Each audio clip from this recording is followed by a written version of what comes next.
So Jack Kornfield was interviewed by Tim Ferriss. He's telling Tim about how he would advise somebody who has a hard time, I'll say, suffering from anxiety. Right. So here's the first 30 seconds. Is that you, Mara, or I see you, Mara? And Mara looks and kind of sadly slinks away, if you will. So the first thing about anxiety is to acknowledge that it's entirely human, that there are cultural reasons for it, and that there are physiological reasons, that we have fear and we have fear of loss and all of those things. And to be able to name it and say, oh, this is anxiety. It feels this way in my body.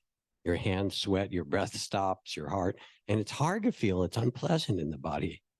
And then it has its thoughts. We'll get to those in a minute. And what you can do in naming bar, you can say, oh, anxiety, I see you, I feel you. What I love about this first clip is Jack is inviting us to name it. And for me, that's a separation, because when I feel really anxious, I feel like I am anxiety. I was just going to say, don't some experts suggest, especially with younger kids, to have them name this worry monster so that it is something they can then separate from themselves, as you say. Yep. Fred, yeah. my worry monster. Oh, he's here. Mm-hmm. And, this is how I'm feeling. Yeah. To draw it. What does Fred look like? Mm-hmm. And these are all things that we can do with kids when they're younger, so they really see it as separate from themselves. But then the next layer is, do you think Fred is trying to hurt us, or do you think Fred is trying to help us? Step 2, we're about to listen to. So that's the first thing. And already you start to step halfway back from it as the witness. So that already begins to liberate you a little bit. And then the next thing is you can also say, thank you for trying to protect me. Mm-hmm. Because if you fight against the anxiety, what that is more anxiety. Oh my God, I got rid of it. I hate it. But instead, it's almost like you take a little bow. Okay, Mara, I see you. Thank you for trying to protect me, because that's what it's trying to do. And you remember that statement from Mark Twain, where he said, my life has been filled with terrible misfortunes, most of which never happened, right? So these are the stories. You meant sort of the advanced stories. Say, thank you, Mara. I see you. Thanks for trying to protect me. How many of us say thank you for the anxiety? I certainly don't. It's so paradoxical. Why would you thank this uncomfortable feeling in my body? But that's the only way to move through it, I think. I love that. Gratitude, kind of spinning it in a way. Yeah.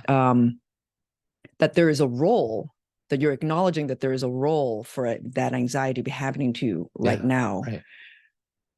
And it is a positive role, Mm-hmm. right? Because it's trying to protect you. Yeah. So you just spun this negative feeling. It just reframes it. It reframes it to something positive. Then the next thing is to know that there's something called the wisdom of insecurity, that it's actually okay to be insecure. My monastic teachers would say it's uncertain, isn't it? He wanted us just to get comfortable with uncertainty. What I got out of that section was just an acceptance that this is something that I'm experiencing right now, and that it's okay that I'm experiencing it. Well, when we want to control, we believe that we can make things certain, and we don't have that power for ourselves and our children in an unpredictable world. And the truth is everything is uncertain. You can have the best laid plan and be so organized and have everything color coded and do everything, and there is no guarantee that it will end up a certain way and according to plan. So that's super uncomfortable, I think, for everybody. Yeah. But it's also so heightened in parenting. The best piece of advice that a girlfriend who was a parent gave me when I became a parent, or before I became a parent, was you need to learn to be flexible and let go of that control. And then the next thing to do with anxiety is ground your senses. Feel your feet on the floor, or maybe go out in nature, stand there with a tree, feel the roots of the tree, and imagine your own feet as roots into the earth. And notice the wind comes and the storms and all those things happen, but the tree is rooted and it can stay there, and you can be the same. You can let the storms of thoughts and fears and so forth arise. So that's another practice you can do. How many of us do something like that when we're being paralyzed with anxiety? I don't. I don't either. If I can discipline myself to do that, I think it would be so helpful, But when I'm in it, my brain shuts down. I'm in the reptilian brain, right? I'm with you. I know intellectually that that's what I should do. Yeah. Just ground. I don't have to even go outside necessarily, just to pause and be present and ground. But I don't. I just I try to get through and survive that moment. Yeah. And then later on, I might remember to go and ground. It's like when someone's like, "You're really upset. Take a deep breath and you'll feel better." It's true, but it's a big ask. What I will say, I think if we can get a piece of that, then you can question your thoughts. And this is more the beautifully spelled out by Byron Katie, for example, who has these practices of questioning your thought.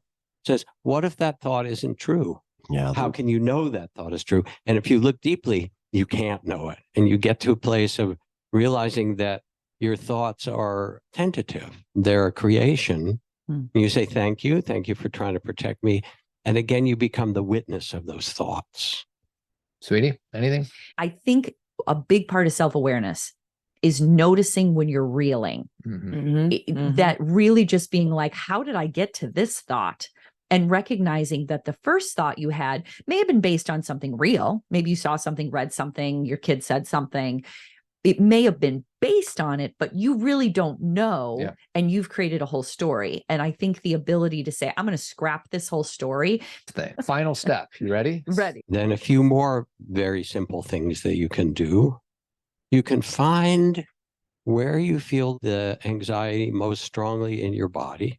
And once you feel it, you can feel into its elements. Is it hot or cold? Is it hard or soft? Is it vibrating? The earth, air, fire. So you really get close into it. You can ask it what stories it tells, because it'll have a story. And then you say, again, not only thank you for trying to protect me, but you wrap it with kindness, with loving awareness, and say, thank you. I know you're worried. I can respect you and hold you with kindness and compassion.